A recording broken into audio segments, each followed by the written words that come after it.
les amis, chez nos couturières, on découvre des choses. En allant prendre ces mesures, on vient de découvrir que Anta serait sûrement enceinte de Prince, son ex-mari. Et Anta vient de découvrir des hématomes sur les jambes de sa patronne Aïcha. Preuve qu'elle subit des violences conjugales. Quel prétexte est-ce que Aïcha va lui sortir pour brouiller les pistes? Jusqu'ici, elle a su garder son petit secret à la maison. Elle a su séparer sa vie professionnelle et sa vie privée. Mais si Anta finit par découvrir que Aïcha se fait battre par son mari Yacouba, non seulement ça va entacher sa réputation au travail, mais en plus, Anta va sûrement l'inciter à quitter Yacouba, chose qu'elle n'est pas du tout prête à faire. Yacouba changera-t-il un jour, les amis?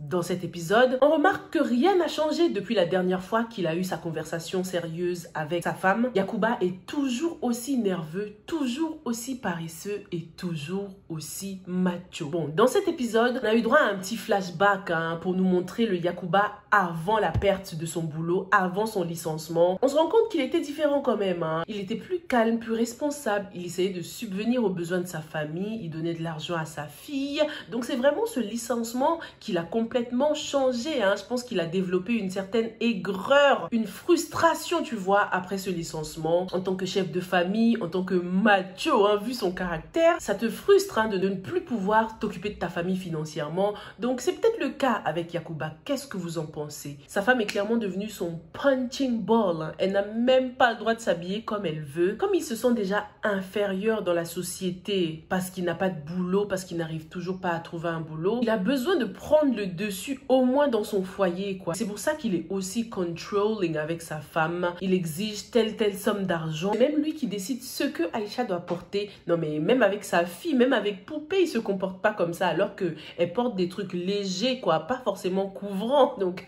c'est clairement un complexe d'infériorité là et il faut que ça change. Sa sœur est donc venue lui parler. À la base, je pensais que c'était la sœur de Aïcha, mais apparemment non. Au début, j'avais bien aimé son intervention. Je me suis dit, au moins quelqu'un qui réagit. Elle avait un ton ferme au début, mais elle s'est laissée amadouer par Yacouba qui a tout pris sur le ton de la plaisanterie. Du coup, malheureusement, son discours ne va rien changer. J'aurais kiffé que peut-être le papa de Aïcha intervienne, tu vois, que quelqu'un de plus autoritaire que ça vienne taper le poing sur la table, quoi. Mais le truc, c'est que Aïcha n'en parle pas du tout déjà autour d'elle. Personne n'est au courant à part cette sœur de Yacouba. Sa famille à elle ne doit pas du tout être au courant. Même leur propre fille, je me demande si elle est au courant. Parce qu'à chaque fois qu'elle est présente, on remarque que Yacouba parle bien à sa mère quand même. C'est dès qu'elle n'est pas là qu'il change le ton directement, quoi. Donc dites-moi vous comment vous voyez les choses. Moi j'ai vraiment l'impression que c'est un complexe d'infériorité. Il a le seum d'avoir perdu son travail et il prend grave mal le fait que ce soit sa femme qui lui donne de l'argent. Dans cet épisode, on a vu qu'il a fait un petit effort pour chercher du travail. Je pensais qu'on allait le voir aller dans plus d'endroits que ça, parce que sa recherche là était vraiment très brève. C'était comme s'il était juste allé dans un seul endroit pour déposer son CV, quoi, tu vois. Bon, maintenant les amis, Anta, elle n'est pas bête. Elle a sûrement vu des hématomes sur les jambes d'Aïcha. Qu'est-ce qu'elle va faire? Comment est-ce qu'elle va s'y prendre pour relancer le sujet, quoi? Le point positif, c'est qu'elles sont plutôt proches, tu vois. Elles s'entendent bien avec sa boss. Donc je pense qu'elles peuvent parler des choses comme ça. Et le plus tôt serait le mieux, parce que comme on l'a vu dans la bande-annonce, à un moment, Yacouba va débarquer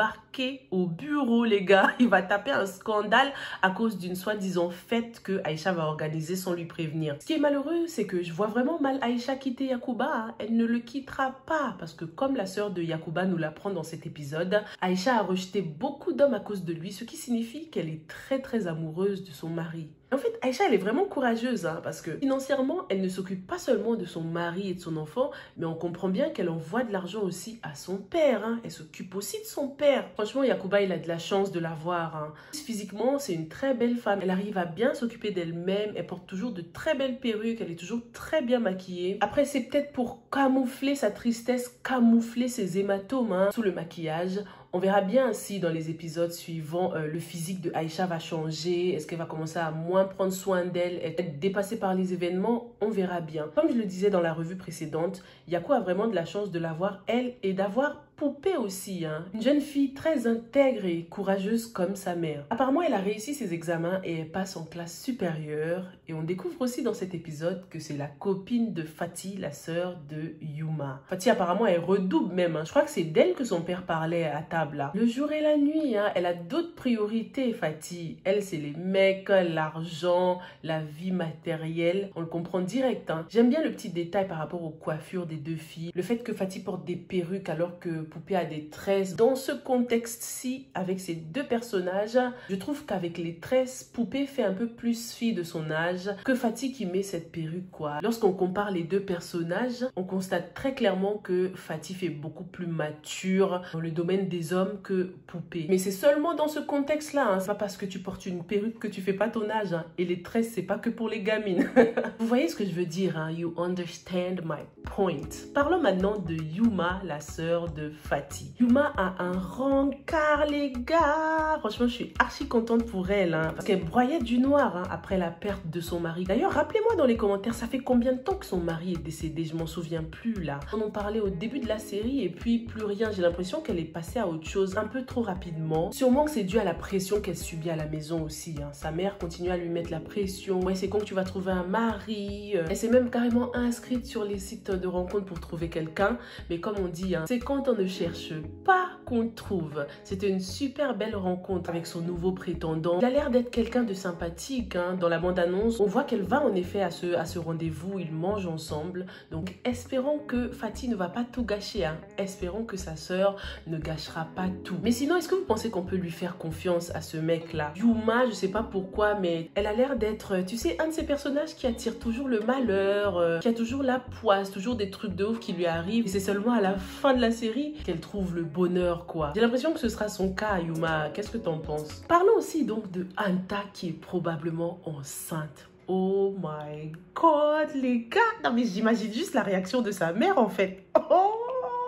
Non mais Marietou, elle va péter un câble. Et Prince, mais j'ai hâte de voir sa réaction. Je suis sûre qu'il sera très content. De toute façon, il aime toujours Anta. Il veut qu'elle soit son épouse, mais c'est Anta qui refuse catégoriquement. Dites-moi ce que vous en pensez, hein, mais je trouve que Anta devrait se remettre avec Prince pour qu'ils forment un couple officiellement, quoi. Après, elle n'est pas obligée d'habiter dans la même maison que sa rivale, tu vois. Mais bon, je la comprends aussi, hein. Prince l'a déjà trahi. Qui nous dit qu'après Jamila, il va pas encore kiffer sur quelqu'un d'autre? Prince, il a pas une très bonne réputation, hein. Surtout lorsqu'on prend en compte les rôles que cet acteur a l'habitude de jouer, tu vois.